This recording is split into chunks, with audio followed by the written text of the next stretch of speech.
अस्सलाम वालेकुम जी, कैसे हैं आप सब। रेडियो वलक्सा में खुश आमदीद। आज मैं हाजिर खिदमत बुर्शिकन बाय अमाया खान सेकंड एपिसोड का पार्ट 1 लेकर। तो चलो चलते हैं नवल की जानिब। फरहा एक हफ्ते के लिए अपने वालिदैन के साथ उम्रा करने गई हुई थी। रामीन को मैथ्स क्वाड्रेटिक थ्योरम्स समझने में काफ़ी वक्त का सामना था।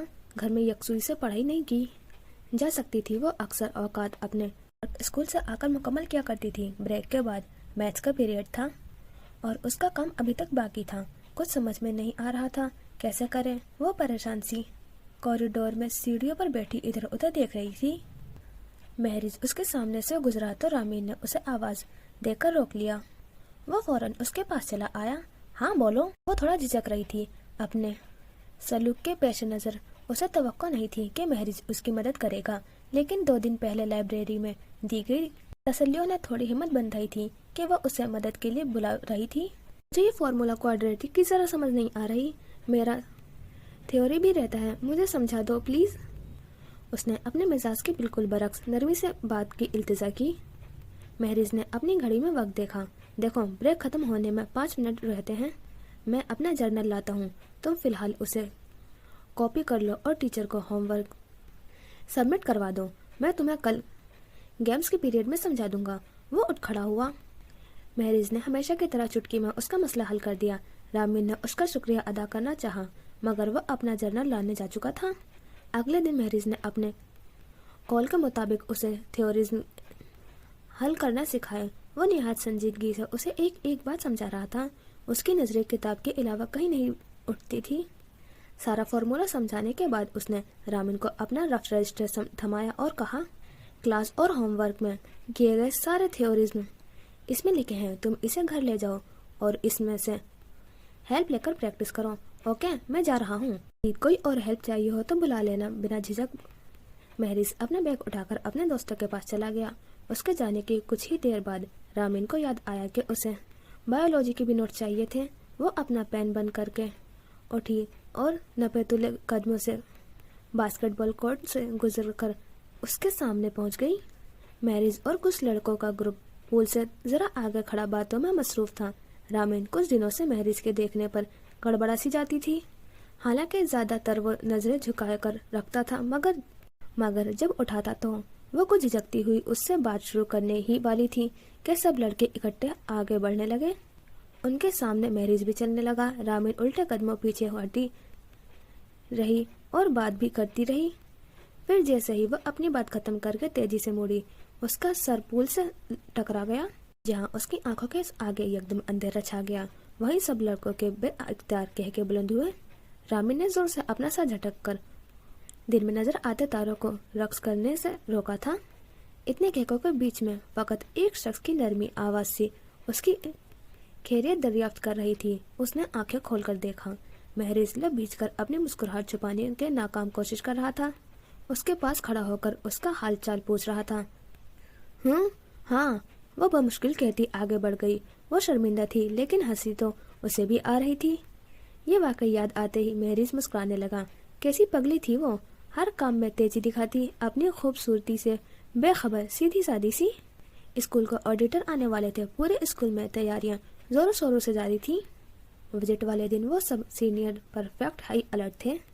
खैर खैरियत से पूरे स्कूल का चक्कर लगाने के बाद जैसे ही को ऑडिटर, प्रिंसिपल और वाइस प्रिंसिपल और सब टीचर्स के साथ हॉल के अंदर गए, उन लोगों ने सुख का सांस लिया। हम जूनियर प्रीफेक्ट्स को उनकी ड्यूटीज पहले ही बता दी गई थी। वो सब मुतल्लिका क्लासेस में जा चुके थे। अब ये लोग सुकून से हॉल के बाहर खड़े थे, आपस में बातें कर रहे थे। रामीन दीवार से टेक लगाई खड़ी थी। जलाल और असफा हेड बॉय और हेड गर्ल थे। इन्होंने वो गुलदस्ते और हार उठाकर स्टाफ रूम में रखने जाना था, जो को ऑडिटर को इस्तकबालिया में पेश किए गए थे। पता नहीं जलाल को एकदम क्या सूझी, उसने एक खोला हुआ गुलाब गुलदस्ते से खींचकर बाहर निकाला और रामीन को जाकर पेश कर दिया। This is for you. वो हैरानी से उसे देखने लगी। वो जानती थी कि तमाम लड़के इसके सख्त तबीयत की वजह से उससे खार खाते हैं, इसलिए जलाल का उस तरह फूल पेश करना उसे हैरान कर गया। देखे बिना ही वो जानती थी कि उस वक्त उन सब की नजरें उसी सीन पर होगी। वो जलाल से फूल लेना नहीं चाहती थी, लेकिन कोई भी सख्त जवाब देने की वजह से वो खुद भी तमाशा बन जाती। اس نے کچھ بھی کہے بغیر خاموشی سے وہ پھول پکڑ لیا اور جلال مڑ کر اسبا کے پیچھے چل دیا۔ مہریز یہ سب دیکھ رہا تھا، اسے توقع نہیں تھی کہ رامین خاموشی سے وہ گلاب رکھ لے گی۔ اسے اچھا نہیں لگا۔ کچھ دن بعد اس نے جلال سے پوچھا کہ اس نے اسے وہ پھول کیوں دیا تھا۔ ایسے ہی یار، اچھی لڑکی ہے، میں نے سوچا اسے بھی پتا ہونا چاہیے کہ وہ اچھی لڑکی ہے۔ لیکن مہریز مطمئن نہ ہو سکا۔ اسے افسوس بھی ہو رہا تھا کہ یہ ہمت اس نے کیوں نہیں کی۔ مہریز کو نئے پریفیکٹس کی ڈیوٹی لسٹ ان کی کلاس میں جا کر دینی تھی۔ اس نے حسن کو ساتھ لیا اور وہ دونوں چلتے ہوئے کیمبرج کلاسز کی طرف آ گئے۔ سر تنویر نے لسٹ دیکھ کر تینوں پریفیکٹس کے نام لیے۔ جب سارا خان کا نام پکارا گیا تو مہریز نے کھڑے ہونے والی لڑکی کی طرف دیکھا اور وہ دیکھتا رہ گیا۔ وہ بہت پیاری لڑکی تھی اور کافی پر اعتماد بھی۔ مسلسل مسکراتے ہوئے وہ بھی مہریز کی جانب دیکھ رہی تھی۔ حسن نے مہریز کو ٹھوکا دیا، پھر سر سے اجازت لے کر وہ دونوں باہر آ گئے۔ کیوٹ ہے یار، ہے نا؟ حسن نے اس کی رائے بھی پوچھی۔ مگر تمہارے ساتھ سوٹ نہیں کرے گی۔ اس نے حسن کی پستہ قامت کو نشانہ بنایا۔ جانتا ہوں، سوٹ تو وہ تیرے ساتھ کرے گی۔ دونوں پٹھان ہو، گورے اور لمبے بھی، اسٹڈیز میں بھی سب سے آگے۔ ہم غریبوں کو وہ کیوں گھاس ڈالے گی؟ حسن نے جل کر جواب دیا۔ او نہیں، فضول باتیں مت کرو، مجھے کسی لڑکی میں کوئی دلچسپی نہیں ہے، میں بس اپنی اسٹڈیز کو اہمیت دیتا ہوں۔ وہ لوگ چلتے چلتے نوٹس بورڈ کے سامنے آ گئے۔ تم دیکھنا، ایک دن رول آف آنر میں یہاں میرا نام لکھا ہوگا۔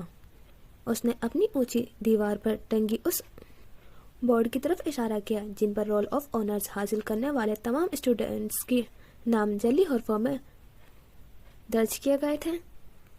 سارا بہت جلد اپنی بولڈ طبیعت کی وجہ سے مشہور ہو گئی تھی۔ بہت سے لڑکوں سے اس کی دوستی ہو چکی تھی، ان سے بھی جو اس کی کلاس میں نہیں پڑھتے تھے۔ وہ نئی آئی تھی، اس لیے کسی بھی لڑکے سے واقف نہیں تھی۔ کچھ دنوں بعد لڑکوں کے ایک گروپ سے اس کا جھگڑا ہو گیا اور بڑھتے بڑھتے بات پرنسپل تک جا پہنچی۔ وہ جھگڑا مہریز کے سامنے شروع ہوا تھا، مگر ان کے ساتھ شامل نہ ہونے کے باوجود سارا نے اس کا بھی نام لے لیا تھا۔ مہریز کو بھی پرنسپل آفس میں طلب کر لیا گیا تھا۔ سب لوگ بے حد حیران ہوئے تھے۔ سینئر کلاس کے تمام سیکشنز میں اس بات کو خوب اچھالا جا رہا تھا کہ مہریز نے سارا کے ساتھ بدتمیزی کی ہے اور وہ اکثر بریک میں اس کے پیچھے آوازیں کسب پھرتا ہے۔ مہریز کا غم و غصہ سے برا حال تھا۔ جس گروپ کے ساتھ سارا کی لڑائی ہوئی تھی وہ سارے نالائق اور بدتمیز لڑکوں پر مشتمل تھے، مگر مہریز کی کنڈکٹ ہمیشہ قابل ستائش رہی تھی۔ وہ پڑھائی میں بھی اچھا تھا۔ پرنسپل نے جب دوسرے لڑکوں کے ساتھ اسے اپنے آفس میں طلب کیا تو بطور خاص اسے مخاطب کر کے کہا کہ ہمیں آپ سے یہ امید نہیں تھی۔ گویا اسے صفائی کا موقع دیے بغیر ہی مہریز کو مجرم قرار کر دیا گیا تھا۔ اس کا قصور صرف اتنا تھا کہ وہ اس گروپ کے نزدیک کھڑا حسن سے باتیں کر رہا تھا جب اس نے سنا کہ سارا نے ایک لڑکے کو ہلکے سے دھکا دیتے ہوئے راسکل، بدماش کہا۔ اس لڑکے نے اپنے دوستوں کے ساتھ مل کر اسے انتہائی نامناسب الفاظ سے نوازا تھا۔ مہریز طنزیہ انداز میں مسکراتا ہوا ان کی لڑائی دیکھ رہا تھا۔ سارا نے اپنی تضحیک کا بدلہ لینے کے لیے ان تمام لڑکوں کے شامل شکایت کر لیا جو اس وقت وہاں موجود تھے۔ باقی لڑکوں کو اس کارروائی سے اتنا فرق نہیں پڑا تھا۔ وہ پہلے کون سا نیک مشہور تھے، مگر مہریز کی ساکھ بہت متاثر ہوئی تھی۔ یہ سب اس کے لیے تکلیف دہ تھا۔ اس کے والد اسی سال امریکہ شفٹ ہو گئے تھے اور اگلے 3 سال تک ان کے آنے کے کوئی ارادہ نہیں تھا۔ وہ وہی اپنا سارا بزنس سیٹ کرنے میں دن رات مصروف رہتے تھے۔ اپنی امی کو وہ یہ قصہ سنا کر پریشان نہیں کرنا چاہتا تھا۔ یہاں وہ کس کس کو بتاتا کہ اس نے کچھ نہیں کیا۔ وہ بہت خاموش رہنے لگا۔ اس واقعے کے 3 دن بعد جب ایک صبح وہ حسب عادت 7:30 بجے اسکول پہنچا اور اپنا بیگ سیٹ پر رکھنے کے لیے کلاس کے اندر جانے لگا تو دروازہ کھولتے ہی اس کی نظر عائشہ، سمیرہ، رامین اور فرحہ پر پڑی جو آپس میں اسی حوالے سے گفتگو کر رہی تھی۔ مہریز اپنا نام سن کر دروازے پر ہی رک گیا۔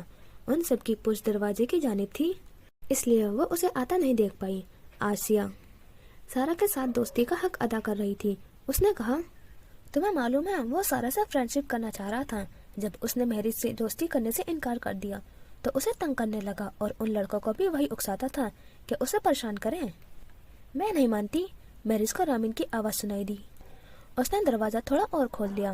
مجھے بالکل بھی یقین نہیں ہے کہ مہریز ایسی گھٹیا حرکت کر سکتا ہے۔ وہ بہت ڈیسنٹ لڑکا ہے، ہم اسے 10 سال سے دیکھ رہے ہیں۔ اس نے کبھی کوئی चीप हरकत नहीं की, नजर उठाकर भी नहीं देखता वो लड़कियों को एक तरफ। इतनी रिस्पेक्ट करता है वो सबकी। तुम लोग सारा की बात को यकीन कर लोगी जो अभी नहीं आई है। उसकी हरकतें देखी हैं, लड़कों के साथ बेतकल्लुफी से बैठ जाती है, गप्पे लड़ाती है, हाथ पर हाथ मार के हंसती है, छुट्टी के बाद उनके साथ बास्केटबॉल खेल रही होती है। इतना अजीब लगता है। 9 लोगों के बीच में एक अकेली लड़की, सब उससे टकराते गुजरते हैं, तब उसे बुरा नहीं लगता। कम अज कम मैं तो उसकी बात पर यकीन नहीं कर सकती। यकीनन वो झूठ बोल रही है। महरीज ने यहाँ तक सुनकर दरवाजा आहिस्तगी से बंद कर दिया। रामिन ने इस स्कैंडल में महरीज की जात को हर इल्जाम से बरी कर दिया था। कोई तो है जो उस पर भरोसा करता है, और वो हस्ती पहले ही उसके दिल में इतने करीब थी, अब कुछ और अहम हो गई थी। उसके साथ भी रामीन के रवैये में थोड़ी लचक पैदा हो गई थी। उसने बात बेबात उलझना और बहस करना छोड़ दिया था। अब एकदम गुस्से में भी नहीं आती थी, उसकी बात का सीधा जवाब दिया करती थी। गौ के बचपन जैसी बेतकल्लुफी नहीं थी, पर महरीज के लिए यह भी गनीमत था। रामीन के मिजाज की इस मामूली सी तब्दीली को वो कुछ ज्यादा ही अहमियत दे रहा था। ये उनका आखिरी साल था। 2 महीने बाद उन्हें बोर्ड की तैयारी के लिए स्कूल से छुट्टी मिल जानी थी। जहाँ टीचर्स जल्द से जल्द सारा कोर्स मुकम्मल करने की कोशिश में थे, वही उनके जूनियर्स क्लासेस उन्हें फेयरवेल पार्टी देने की तैयारियों में मसरूफ थे। जूनियर प्रीफेक्ट्स ने अपने तमाम सेक्शन में पैसे जमा करना शुरू कर दिए थे। तमाम टीचर्स को भी मदऊ किया जाना था। 9th क्लास के 3 सेक्शन थे, उन सब के लिए डिनर और म्यूजिक नाइट का एहतमाम किया जा रहा था। जूनियर क्लासेस चाहती थी कि स्कूल खत्म होने के 2 हफ्ते पहले ही फेयरवेल पार्टी का इनाकाद हो जाए, ना कि तमाम स्टूडेंट्स किसी भी किस्म की टेंशन के बगैर अपनी रिवीजन क्लासेस से पहले पार्टी एंजॉय कर सके। उसके अलावा स्पोर्ट्स डे की भी तैयारियां उरूज पर थी। वो सब एकदम बहुत मसरूफ हो गए थे। इस जोश खरोश में एक दूसरे से जुदा हो जाने का मलाल भी शामिल होने लगा था। महरीज ने अभी तक रामीन से अपने जज्बात का इजहार नहीं किया था। उसके ख्याल में यह मुनासिब नहीं था। अभी उसे अपना करियर बनाना था। उसके बाद देखी जाती जाने उसे क्यों यकीन था कि रामीन भी उसे पसंद करती है। उसे कभी अंदेशा महसूस नहीं हुआ था कि उसके अलावा किसी और की हो जाएगी। फेयरवेल पार्टी की शाम उसने अपने सब क्लास फेलोज के साथ तस्वीर खिंचवाकर अपने कैमरे में महफूज कर ली। हालांकि वो रामीन के साथ अकेले खड़े होकर भी एक तस्वीर बनवाना चाहता था, लेकिन ये नामुमकिन था। रामीन कभी राजी न होती। महरी चाहता तो उसे ला इल्म रखते हुए हसन से ये काम ले सकता था, मगर ये फितरत के खिलाफ होता। धोखा देना उसे पसंद नहीं था और वो रामीन की बहुत इज्जत करता था। ये खूबसूरत शाम उनके दामन में बहुत सी खूबसूरत यादें भी भरने वाली थी, उसे यकीन था। डिनर करते हुए वो सब लोग एक ही टेबल के गिर्द बैठे हुए थे। फरहा, रामीन, हसन और महरीज। बैठे बैठे जाने हसन को क्या हुआ कि वो बच्चों की तरह अपनी कुर्सी झुलाने लगा। उसी वक्त फरहा अपने लिए सलाद लाने के लिए उठी तो हसन ने गर्दन मोड़कर जाती फरहा से अपने लिए कोल्ड ड्रिंक लाने की फरमाइश कर दी। हसन के यूं अचानक पीछे देखने से कुर्सी का बैलेंस खराब हुआ और करीब था कि हसन कुर्सी समेत उलटकर गिरता कि महरीज ने सरहद से कुर्सी की पुष्ट पर अपना हाथ रखकर फौरन उसे वापस धकेल दिया। क्या कर रहे हो हसन, तमीज से बैठो, गिरना है क्या? सॉरी। हसन फौरन शर्मिंदा होकर सीधा हो गया और अपना खाना खाने लगा। रामीन को हंसी आ गई। महरीज ने भी उसकी तरफ मुस्कुरा कर देखा तो वो कहने लगी, वेरी गुड, तो तुम मुसलमान बन ही गए। रामीन ने उसकी बरसों पुरानी ख्वाहिश का जिक्र हंसते हुए किया तो महरीज ने जवाबन उसे गहरे निगाहों से देखा और फिर कहा, हाँ, लेकिन तुम मिस नैन्सी से ज्यादा खूबसूरत हो गई हो। वो हंसना भूलकर हैरत से उसे देखने लगी, जबकि महरीज ये बात कहकर वहां से उठ गया। उसे अंदाजा नहीं हो सका कि महरीज ने मजाक किया था या वो संजीदा था। बहरहाल वो थोड़ी डिस्टर्ब हो गई थी उससे कबल कि वह महरीज से कोई सवाल करती। साजिद ने गजल गाना शुरू कर दी और हर तरफ खामोशी छा गई। तू अपने दिल की जवां धड़कनों को गिन के बता, मेरी तरह तेरा दिल बेकरार है कि नहीं। रामीन सर झुकाए गजल सुन रही थी। इस शेर पर बेइख्तियार उसने सर उठाया तो महरीज को अपनी जानिब मुतवज्जह पाया। वो जाने कब से उसे ही देख रहा था। रामीन गड़बड़ा सी गई और दूसरी तरफ देखने लगी। वो बहुत कंफ्यूज हो रही थी। वो पल जिसमें मोहब्बत जवान होती है, उस एक पल का तुझे इंतजार है कि नहीं। दबा दबा सा ही दिल में प्यार है कि नहीं। झुकी झुकी सी नजर महरीज को यकीन सा हो रहा था कि रामीन उसकी जज्बात से आगाह हो चुकी है। इस ख्याल पर मोहर शब्द हो गई जब रामीन ने वापस जाने से पहले अपनी बुक ओपिनियन उसे घर ले जाने के लिए दी। क्लास के किसी लड़के ने अभी तक रामीन की बुक को छुआ तक नहीं था। ये एजाज सिर्फ उसे ही मिला था। तो क्या इसका मतलब ये नहीं था कि वह महरीज पर अंधा एतमाद करती है, और उस एतमाद की वजह मोहब्बत के अलावा और क्या हो सकती थी? फेयरवेल के बाद हफ्ता और इतवार बहुत परेशानी में गुजरा। महरीज से बेख्याली में एक बहुत बड़ी गलती हो गई थी। उसने सोच लिया था कि रामीन को खुद ही जाकर बता देगा और माफी भी मांग लेगा। फिर की सुबह वो जैसे ही स्कूल पहुंचा, उसकी निगाहें रामीन के ढूंढने लगी थी। वो क्लास में नहीं थी, लेकिन उसका बैग सीट पर ही रखा था। उसने कॉरिडोर में आकर देखा तो रामीन फरहा के साथ खड़ी थी। वो उसकी तरफ बढ़ने लगा। काफी भीड़ थी। आमने सामने क्लासेस के बहुत से स्टूडेंट्स कॉरिडोर में खड़े बातें कर रहे थे। असेंबली शुरू होने में अभी काफी वक्त था। महरीज उनके नजदीक पहुंचा तो सबसे पहले फरहा की नजरें उस पर पड़ी। उसके कहने पर रामीन ने मुड़कर उसको देखा। महरीज की सूरत देखते ही वो तेज तेज चलती हुई उसके पास पहुंच गई। महरीज ने अभी सॉरी कहने के लिए मुंह खोला ही था कि रामीन ने उस पर बरस पड़ी। कहाँ है मेरी ओपिनियन बुक? वो बहुत गुस्से में नजर आ रही थी और उसका चेहरा सुर्ख हो रहा था। तुमने मेरे घर फोन किया था, मेरी मामा से कहा कि मैं तुम्हारी गर्लफ्रेंड हूँ। वो क्या कह रही थी? उसे यकीन नहीं आया। महरीज हक्का बक्का उसकी शक्ल देखने लगा। महरीज से रामीन की ओपिनियन बुक खो गई थी और वो यही बताने के लिए उसके पास आया था, लेकिन वो उस पर कुछ और ही इल्जाम लगा रही थी, वो भी उस तरह भरे मजमे में। महरीज को गुस्सा तो बहुत आया, मगर वह अपनी आवाज दबाकर बोला, मैंने तुम्हारे घर फोन नहीं किया, तुम्हारी बुक हो गई है मुझसे। आई एम सॉरी, लेकिन फोन मैंने नहीं किया था। तुम झूठ बोल रहे हो। वो उसकी बात का यकीन करने के लिए तैयार ही नहीं थी। उसकी आंखें सूज रही थी जैसे बहुत ज्यादा रोती रही हो। वो फिर उसे लताड़ने लगी। मेरे घर का नंबर उसी बुक में था और वो तुम्हारे पास थी। तुम ही ने फोन किया था मेरे घर और मेरी मामा से उल्टी सीधी बातें की थी। फरहा ने आगे बढ़कर रामीन को रोकने की कोशिश की, लेकिन उसने एक नहीं सुनी और जो मुंह में आया कहती रही। उसे बिल्कुल परवाह नहीं थी कि बहुत से स्टूडेंट्स उनकी तरफ मुतवज्जा हो चुके थे, मगर महरीज को थी। रामीन को जो भी गलतफहमी हुई थी उसे अकेले में दूर करना चाहिए था। इस तरह तमाशा बनाकर सबको हर्जा सराई का मौका देना कोई अक्लमंदी नहीं थी। वो कब तक बर्दाश्त करता रहता? आखिर वो भी गुस्से में चिल्ला उठा, मुझे कोई जरूरत नहीं है ऐसी घटिया हरकत करने की। मैं बहुत पहले से तुम्हारा फोन नंबर जानता हूँ। वो कॉल मैंने नहीं की, और अगर तुम्हें मुझ पर एतबार नहीं था तो दी क्यों थी मुझे अपनी बुक?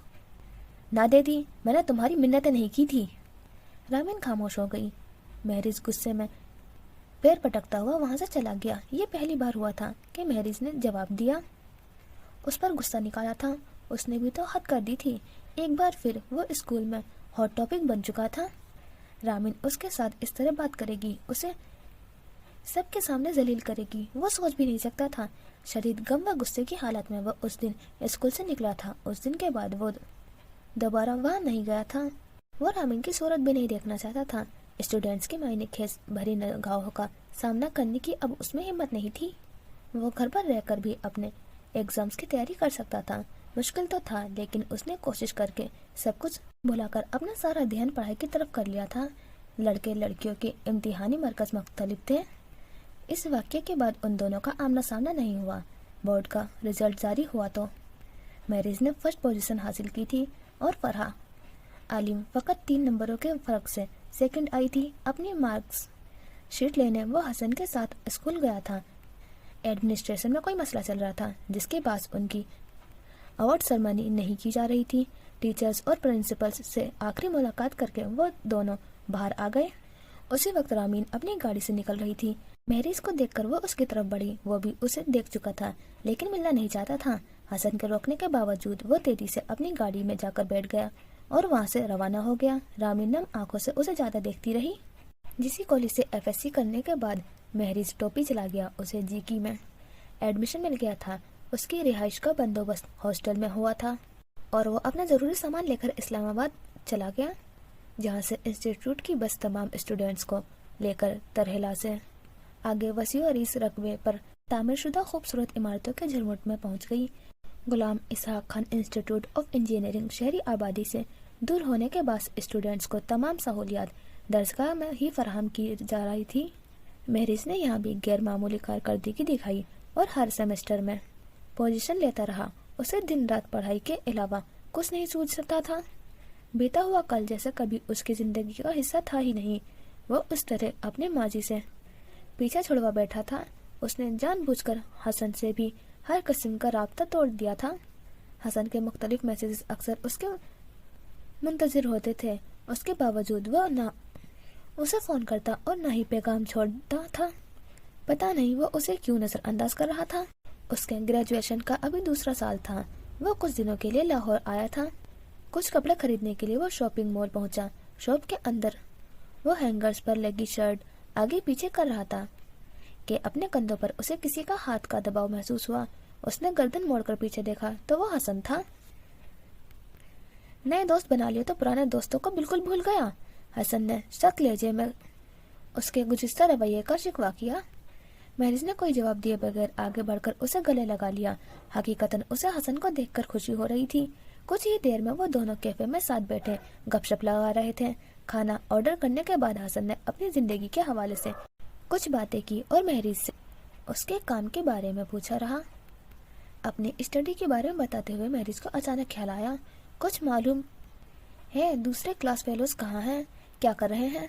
चंद एक से राब्ता है, फैसल और फरहा तो किंग एडवर्ड में है, बाकी का मालूम नहीं। तुम्हारे फरहा से राब्ता रहता है? नहीं, उससे ओल्ड स्टूडेंट गेट टुगेदर में मुलाकात हुई थी 6 माह पहले, वही बताया था उसने। वेटर उनके सामने खाना रख चुका था। खाने के दौरान हसन बोला, महरिज तुम्हें रामीन याद है? और महरिज का हाथ जहाँ था वही रुक गया। वो भला उसे कैसे भूल सकता था। उसने अपना कांटा प्लेट में वापस रखा और ग्लास हाथ में ले लिया। वो हसन की तरफ देखने से दानिस्ता गुरेज कर रहा था, जो बगैर उसकी हर हरकत को नोट कर रहा था। काफी देर बाद उसने हसन को जवाब दिया था, क्यों, तुम क्यों पूछ रहे हो? हसन को महसूस हुआ था कि महरिज उसके जिक्र से डिस्टर्ब हुआ है। तुमने उस दिन के बाद स्कूल आना ही छोड़ दिया था, वरना? प्लीज हसन, मैं इस बारे में कोई बात नहीं करना चाहता, महरिज का जवाब दिया गया था। तुम एक बार सुन तो लो कि उसे ये गलतफहमी क्यों हुई थी। नहीं हसन, उसे कोई गलतफहमी नहीं हुई थी। मेरी तो शक्ल पे लिखा है कि मैं आवारा बदमाश हूँ और मुझे लड़कियों के पीछे भागने के अलावा कोई काम नहीं है। महरिज ने जोर से अपना ग्लास मेज पर पटकते हुए गुस्से से कहा, तुम्हें नहीं लगता तुम सारा का गुस्सा रामीन पे निकाल रहे हो? हसन ने उसे ऐसा दिलाने की कोशिश की। महरिज बिगड़ गया। तो क्यों न निकालूं? उसने भी मेरे साथ वही किया जो सारा ने किया था। बेइज्जत तो कर दिया था मुझे सबके सामने। महरिज के सख्त लहजे में सिर्फ शिकवा ही नहीं, इज्जत नफ्स का पामाली का दुख भी बोल रहा था। नहीं महरिज, सारा ने तुम पर झूठा इल्जाम लगाया था, जबकि रामीन। हसन की बात मुकम्मल होने से पहले ही वो बिदक गया। तुम्हारा मतलब है रामीन का मुझ पर इस तरह शक करना सही था? तुम उसकी साइड ले रहे हो? मैं किसी की साइड नहीं ले रहा हूँ, तुम मेरी बात तो पूरी सुनो। महरिज गहरी सांस लेकर अपने आप को ठंडा करने की कोशिश में कुर्सी की पूंछ से सर डालकर दोनों हाथों से अपना माथा सहलाने लगा। इस तरह उसके अंग अंग से फूट रहा था। हसन ने उसे कूल डाउन करने के बाद दोबारा वही से सिलसिला कलाम जोड़ा। देखो, समझने की कोशिश करो, सारा ने जानबूझकर तुम पर झूठा इल्जाम लगाया था, लेकिन रामीन को गलतफहमी हुई थी और वो उसमें हक बेजानिब थी। महरिज ने कुछ कहने के बजाय बेयकीनी से उसे देखा। मुझे मालूम है वो फोन तुमने नहीं किया था, लेकिन किसी ने तो किया था ना। हसन ने उसके गुस्से के परवाह किए बगैर अपनी दलील पेश की थी। किसी लड़के ने उसके घर फोन करके उसके मामा से कहा था कि वो रामीन का बॉयफ्रेंड है। रामीन उसके पास अपनी ओपिनियन बुक भूल गई है। वो घबराए नहीं, जब मंडे को वो स्कूल आएगी तो वो उसे वापस कर देगा। हसन ने सारी गुफ्तगू मनोमन उसके गोशे गुजार कर दी। तुम्हें ये सब किसने बताया? महरिज सीधा होकर बैठा। फरहा ने गेट टुगेदर में जब मुलाकात हुई तो उसने बताया। तुम सोचो महरिज, क्लास 4 में हमारे सामने उसके पापा ने क्या किया था कि कोई कॉल मौसूल हुई होगी तो उन्होंने क्या किया होगा। महरिज खामोश रहा। उसने वाकई इस पहलू से नहीं सोचा था। हमारा माशरा बहुत अजीब है यार। میرے یا تمہارے گھر میں اس طرح کی کوئی لڑکی فون کرتی تو ہمارے گھر والے ہمیں برا بلا نہ کہتے، اس لڑکی کو آوارہ اور بدچلن کہا جاتا، لیکن کسی لڑکی کے گھر اس طرح کی فون آنے پر اس لڑکے کو مورد الزام ٹھہرانے کے بجائے لوگ اپنی بیٹیوں پر شک کرتے ہیں۔ حسن نے تعصب سے سر ہلایا۔ تم یا میں اس پر ٹوٹنے والی مصیبت کو کم نہیں کر سکتے، لیکن کم از کم یہ انڈرسٹینڈ تو کر سکتے ہیں کہ اس کی کوئی غلطی نہیں تھی۔ اس نے اپنی بک تمہیں دی تھی، تمہاری لاپرواہی، تم نے اسے سنبھال کر نہیں رکھا۔ جانے کس کے ہاتھ لگی تھی، کیا ہوا تھا؟ وہ تو یہی سمجھی تھی کہ یہ حرکت تمہاری ہے، میں اس کی جگہ ہوتا تو میں بھی یہی کرتا۔ اسکول میں تمہاری بات ہوئی تھی رامین سے، کچھ کہا تھا اس نے؟ مہرز کا غصہ ٹھنڈا ہو چکا تھا۔ نہیں، حسن نے ایک گہری سانس لی۔ اس دن وہ بھی آخری دفعہ اسکول آئی تھی، اس کے بعد نہ تم آئے نہ وہ آئی، فرا بھی اس سے رابطہ کرنے میں ناکام رہی تھی۔ اس کا گھر کا فون نمبر تبدیل ہو گیا تھا، پھر ایگزام شروع ہو گئے، تب ملی تھی وہ۔ مجھے تو یہ سب ابھی چند ماہ پہلے معلوم ہوا ہے۔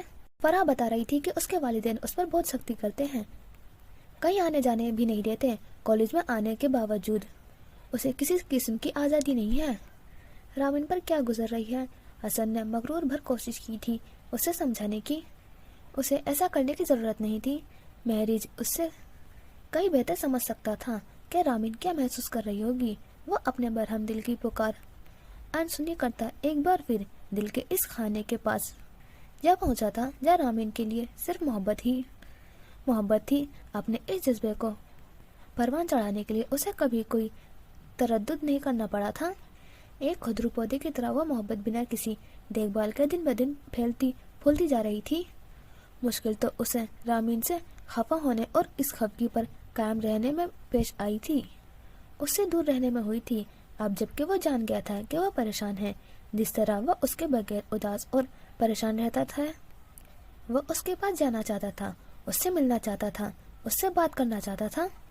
بے کل بے تاب وہ اپنے گھر کے لون میں یہاں سے وہاں چکر لگاتا رہا، اسے چین ہی نہیں آ رہا تھا۔ اسے رامین کی آواز سنی تھی، اس سے کہنا تھا کہ وہ اس سے خفا نہیں ہے۔ اسے رہ رہ کر افسوس ہو رہا تھا کہ آخری بار جب وہ اس سے بات کرنے کے لیے آگے بڑھی تھی تو وہ اس سے دور کیوں چلا گیا تھا۔ شاید وہ تب اس سے بتانا چاہ رہا تھا کہ وہ ہرٹ ہوا ہے۔ رامین کے غلط سلوک پر رد عمل ظاہر کرتے وقت وہ یہ کیوں بھول گیا تھا کہ اسے تکلیف دے کر وہ خود بھی کبھی خوش نہیں رہ سکتا تھا۔ وہ لاکھ اس سے دور رہتی، دل سے بے حد قریب تھی، ہمیشہ سے تھی اور ہمیشہ رہنے والی تھی۔ مہریز بے قرار ہو کر گھر کے اندر چلا گیا، فون اٹھایا اور رامین کا نمبر ملانے لگا۔ آخری ہنسا دبانے سے پہلے اس کی انگلی ساکت ہو گئی۔ پورا نمبر نہ ملانے کی وجہ سے انگیج ٹون بجنے لگی تھی تو وہ ہوش میں آیا۔ اس نے ڈسکنیکٹ کرنے کے بعد دوبارہ پورا نمبر ملانا شروع کیا، لیکن اس بار بھی وہی ہوا۔ آخر دو ہاتھ سے ملانے سے پہلے اس کا ہاتھ جہاں کا تھا وہیں رک گیا۔ آخر وہ کر کیا رہا تھا؟ ایک کال، فقط ایک کال ہی تو کرنے جا رہا تھا۔ بھلا فون کرنے سے پہلے کوئی اتنا سوچتا ہے؟ لیکن وہ سوچ رہا تھا، ایک فون پہلے بھی رامین کے گھر آیا تھا جو اس نے نہیں کیا تھا، تب کیا ہوا تھا وہ آج جان گیا تھا۔ لیکن یہ ایک فون جو وہ کرنے جا رہا تھا، اس کے بعد رامین کے ساتھ کیا ہوتا وہ زندگی بھر نہیں جان پائے گا۔ وہ ایک غلطی جو اس نے پہلے نہیں کی تھی کیا اب کر دیتا؟ نہیں، وہ ایسا نہیں کر سکتا تھا۔ اس نے فون کا ریسیور واپس کریڈل پر رکھ دیا۔ لڑکے بنا سوچے سمجھے کچھ بھی کر جاتے ہیں۔ بے لگام جذبوں کو لگام ڈالنا شرافت کا اولین تقاضا ہے، لیکن اپنے نفس کی خواہش کو پورا کرنے کے لیے بے تاب عاشق اس لڑکی کا نہیں سوچتا جو بے جرم مجرم ٹھہرائی جاتی ہے۔ محبت مجبور تو ہو سکتی ہے، ظالم نہیں۔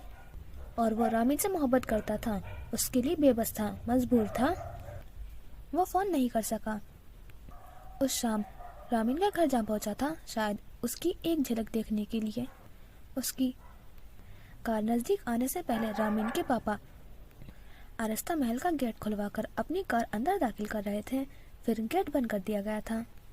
مہریز لب بھیجے باہر سڑک پر اپنی کار میں بیٹھا اس محل کی طرف دیکھنے لگا جہاں وہ شہزادی قید تھی، جس کے گیسو نہ تو اس قدر دراز تھے کہ اپنے محبوب کو چوری چھپے بے ڈر مینار سے اوپر کھینچ لیتے، نہ ہی اس کی آہو فگا پر تڑپ کر کوئی پری جادو کی چھڑی سے किसी कद्दू को बग्गी में तब्दील करने के वाली थी कि वो अपने राजकुमार के महल में खुद ही पहुंच जाती।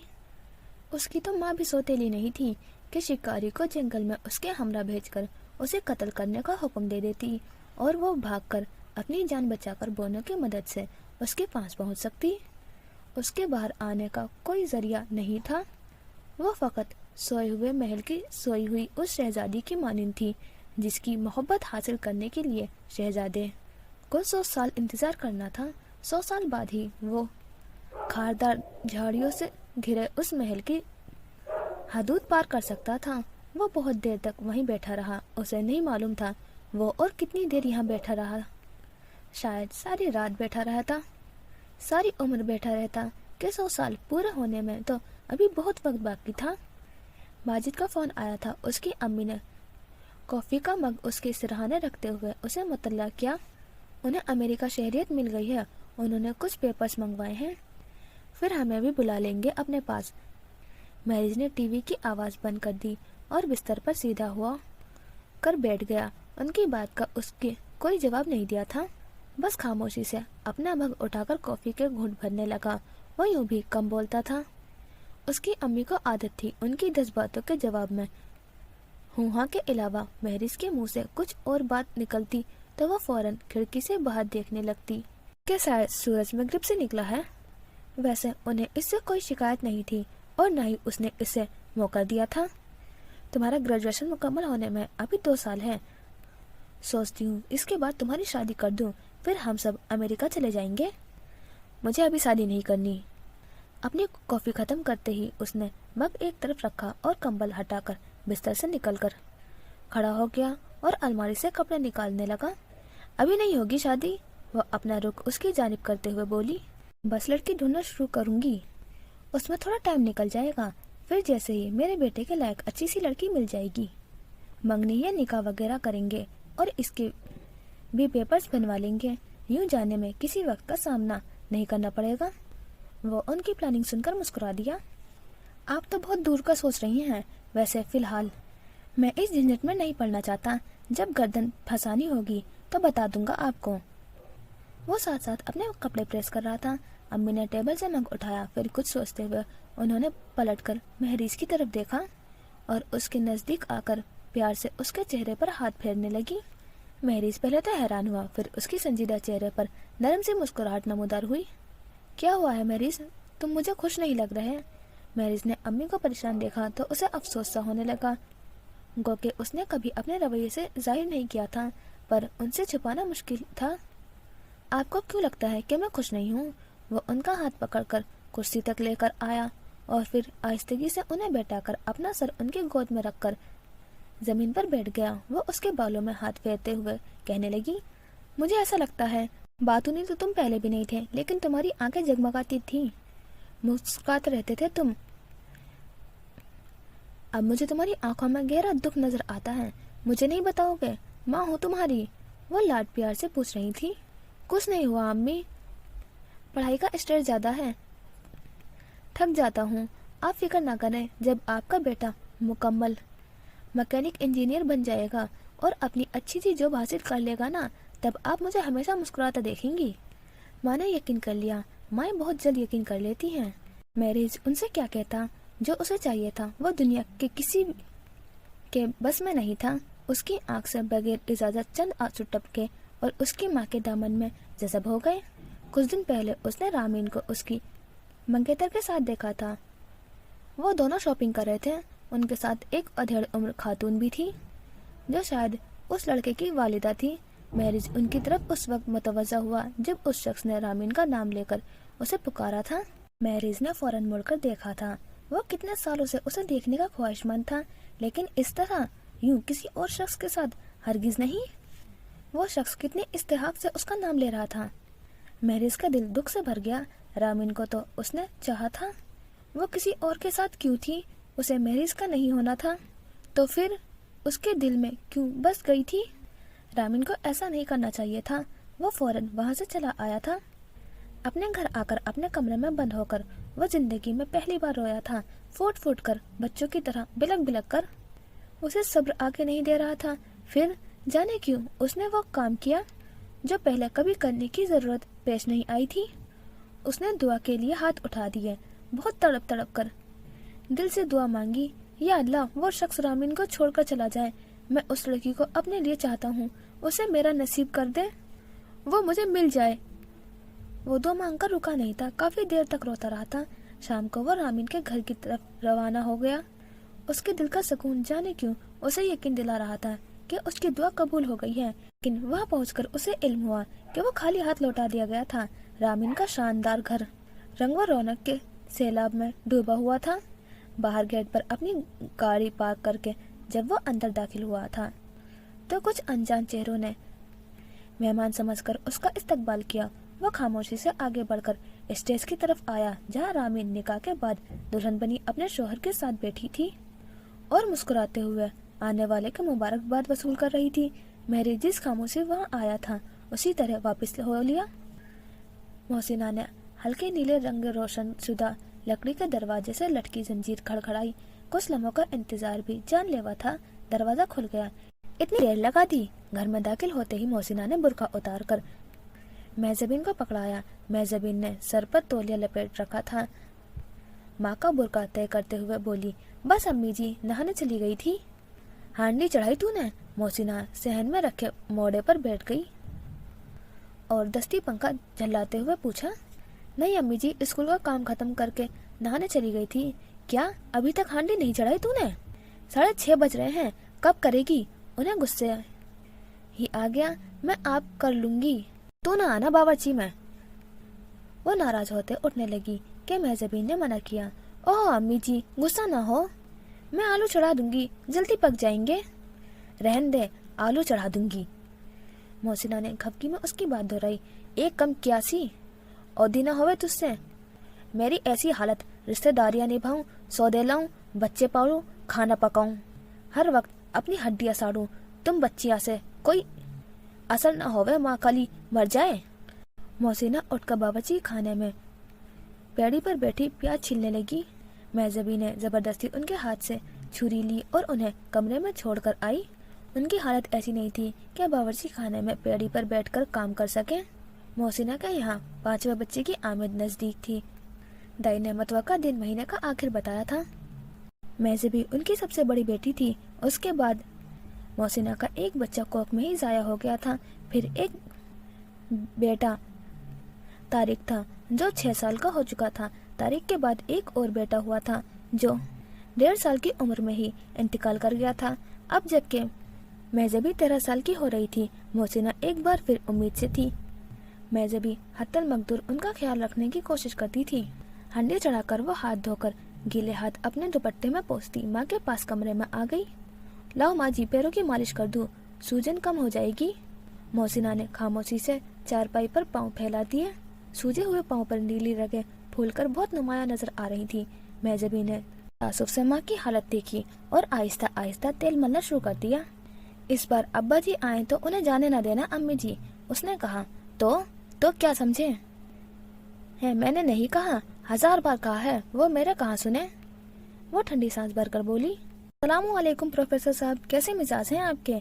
अनीस साहब स्टाफ रूम में दाखिल होते ही शाकिर अली जानिब बढ़े और उनसे हाथ मिलाकर उनकी खैरियत दरियाफ्त की और मुबारकबाद देने लगे। मुबारक हो, सुना है आप कोई किताब लिख रहे हैं? जी, आपको मिलने वाली इत्तला दुरुस्त है, शाकिर अली ने तस्दीक करी। अनीस साहब उनके सामने कुर्सी पर बराजमान हो गए। वैसे मैं अभी तक वर्ता हैरत में हूँ कि हमारे मुल्क को वजूद में आए फकत 10-11 बरस हुए हैं। अभी से क्या लिखेंगे? उस पर भी किताब लिखूंगा अगर जिंदगी ने वफा की। शाकिर अली का लहजा एकाएक ही बदला था। वैसे मैं आपकी मालूमात के लिए ये बताना जरूरी समझता हूँ कि मैं दरअसल मुसलमानों की इब्तिदाई तारीख से किताब का आगाज कर रहा हूँ और इख्तिताम की तरफ बढ़ते हुए इसे मुल्क की मौजूद सूरत हाल तक लेकर आऊँगा। वो अपने काम में किसी भी किस्म की नुक्ताचीनी बर्दाश्त नहीं करते थे। तो भाई अंग्रेजी में क्यों लिख रहे हैं? यूं इस किताब में हमारे आवाम के अक्सरियत इस्तब्दा नहीं कर पाएगी। प्रोफेसर शाकिर अली अपनी चाय खत्म किए बगैर ही जाने के लिए उठ खड़े हुए। अनीस साहब आप परेशान न हो, मैं किताब शाया होने के बाद खुसूसन आप जैसे अफराद के लिए इसका اردو ترجمہ کرواؤں گا اور آپ کے لیے آپ کے گاؤں والے گھر کے پتے پر پارسل کروں گا۔ آپ بھینسوں کے باڑے سے مشتعل اپنے مکان کے کچے صحن میں دھوتی باندھے چارپائی پر بیٹھ کر حقہ پیتے ہوئے میری کتاب کو پڑھیے گا اور استفادہ کرنے کی ناکام کوشش کیجیے گا۔ پروفیسر شاکر نے اپنی بھاری بھرکم کتابیں اوپر تلے رکھ کر ہاتھوں میں اٹھا لی۔ چلتا ہوں، میری کلاس کا وقت ہو رہا ہے، اللہ حافظ۔ انیس صاحب اس قدر حیران پریشان ہوئے کہ اس کے کوئی جواب نہ بن پڑا۔ جب شاکر علی اسٹاف روم سے باہر نکل گئے تو ساتھ والی کرسی پر موجود نظر السلام سے مخاطب ہوئے، یہ شاکر میاں تو نہایت بد لحاظ انسان ہے، دیکھیں کیسے ہمارے دیہاتی ہونے کا تانا دیا ہے۔ آپ جانتے تو ہیں کہ وہ صرف تعریف سننا پسند کرتے ہیں۔ ہاں میاں، انیس صاحب نے اپنی اینک اتار کر جیب سے رومال نکال لیا۔ تھوڑے مغرور ہیں لیکن قابل بھی تو بہت ہیں۔ انہوں نے رومال سے اپنی اینک صاف کی۔ اب یہی دیکھ لو، ان کی تیسری کتاب چھپ کر آ چکی ہے اور چوتھی تقریباً مکمل ہے۔ انہوں نے دوبارہ اپنی اینک پہن لی۔ تھوڑے نہیں، اچھے خاصے مغرور ہیں۔ آپ نے فقط اپنی رائے کا اظہار ہی تو کیا تھا، بھلے ہی عمل نہ کرتے، اور قابل ہونے کی کیا بات ہے، وہ تو آپ بھی ہیں، لیکن اپنی عاجزی اور انکساری کے سبب ذرا بے نیاز سے رہتے ہیں۔ انیس صاحب سر جھکا کر مسکرا دیے۔ نظر السلام نے اپنی گفتگو جاری رکھی، ویسے سننے میں آیا ہے کہ ان کی اپنی گھر والوں سے بھی نہیں بنتی، خاندان والے لاہور میں رہتے ہیں، پرانے انارکلی میں اچھا خاصا مکان ہے، مگر انہوں نے یہاں ٹرانسفر کروا لیا اور ہاسٹل میں قیام پذیر ہو گئے ہیں۔ اچھا، ایسا کیوں؟ تجسس کے مارے ان کی آنکھیں اینک کی اوٹ سے بھی جگمگاتی دکھائی دی۔ ان کی اپنی بیوی سے نہ چاکی رہتی ہے، وہ امبالہ کی ہے، وہاں کے حاکم صاحب کے سب سے بڑی بیٹی تھی، والدہ کی وفات کے باعث گھرداری میں مصروف ہو کر تعلیم حاصل نہ کر سکی۔ شاکر صاحب کو شادی کے بعد تمام صورتحال کا علم ہوا تھا تو بہت مایوس ہوئے۔ ان کی خود پسند طبیعت سے تو آپ واقف ہی ہیں، بیچاری بیوی کو تو اور زیادہ بھگتنا پڑتا ہوگا۔ انہوں نے انیس صاحب کو ہر تفصیل سے آگاہ کیا۔ اب تو 2 بچے بھی ہو گئے، لیکن یہ صرف لگی بندی رقم بھجوانے کے علاوہ اور کسی چیز کا تردد نہیں کرتے، یہی رہتے ہیں، کتابیں لکھتے ہیں اور تاریخ کھنگالتے ہیں۔ ارے واہ، نظر السلام صاحب، کیا کہنے، آپ کی معلومات تو قابل رشک ہے، مجھے بھی یوں ہی اتفاقاً معلوم ہوئی تھی۔ ان کی بیوی کا کوئی رشتہ دار ان کے پاس پیغام لے کر آیا تھا، بیچارہ 2-2.5 گھنٹے باہر دھوپ میں سڑتا رہا تھا، انہوں نے مصروفیت کا بہانہ کر کے ملنے سے ہی انکار کر دیا۔ میں سائیکل سے گھر واپس جا رہا تھا تو اسے پانی کا 2 گھونٹ پلا دیے اور بس اسٹینڈ تک چھڑوا دیا، اسی نے مجھے یہ سب کچھ بتایا تھا، اللہ جانے سچ ہے یا جھوٹ۔ تبھی کلاس شروع ہونے کی اطلاع دی تھی، گھنٹی بجتی چلی گئی اور وہ دونوں بھی اپنی اپنی کلاس لینے چلے گئے۔ تو یہ ہو گیا ہمارا پارٹ 1 کمپلیٹ، اور کافی سائڈ کی سٹوری دکھا رہے ہیں، راہیم اور مہریز کی بیک سٹوری اور پریزنٹ کی ساتھ دکھا رہے ہیں، اور راہیم کی پیرنٹس کی بھی سٹوری دکھا رہے ہیں، اور اب یہ نئی سائڈ کی سٹوری دکھا رہے ہیں محسنہ اور شاکر کی، لیکن ان کا کیا لنک ہے ابھی راہیم کی یا پھر مہریز کے ساتھ یہ ابھی نہیں معلوم ہوا ہے، تو دیکھتے ہیں آگے کیا ہوتا ہے، اور آپ کو سٹوری کیسی لگ رہی ہے اپنا ریویو ضرور شیئر کرنا۔ تو ملتے ہیں انشاءاللہ نیکسٹ ایپیسوڈ میں، خدا حافظ، اپنا خیال رکھنا۔